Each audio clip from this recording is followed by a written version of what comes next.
Nous avons maintenant la preuve que les travaux de démantèlement de l'ancienne usine Graphic Packaging vont bon train. Regardez ces images que nous avons tournées mercredi alors qu'on nous a donné accès au site.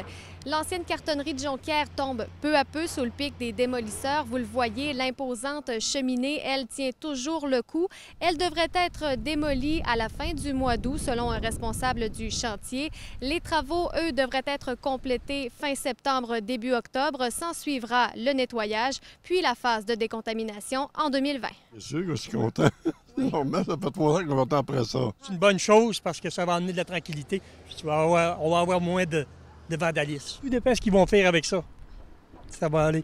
S'ils nous arrivent avec de quoi d'intéressant, c'est sûr que ce serait plaisant. Vous pensez pas qu'il n'y aurait pas une belle place pour faire un beau parc là-dedans? Un parc, cette option pourrait peut-être être écartée. TVA Nouvelle a constaté que Graphic Packaging, qui est responsable de la démolition, a récemment mandaté un lobbyiste pour faire modifier un règlement de zonage. On demande en fait d'éliminer la possibilité d'aménager un parc ici. Il faut comprendre que si on fait un parc, Graphic Packaging pourrait être forcé de faire une décontamination plus importante du site.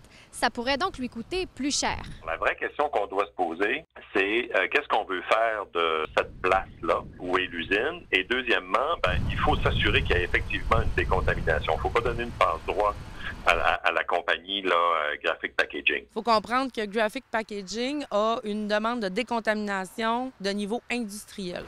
Et pour l'heure, Graphic se conforme, et ce que j'ai aussi comme information, c'est que même au niveau du ministère, Graphic se conforme à toutes les exigences qu'on lui a demandées. Le terrain, lui, cherche toujours preneur. La Ville de Saguenay l'a mise en vente parce que l'entreprise propriétaire des lieux, Bayshore, ne paie pas ses taxes municipales depuis belle lurette. Sa dette dépasse maintenant les 2,5 millions de dollars. Andréana Rouge, TVA Nouvelles, Saguenay.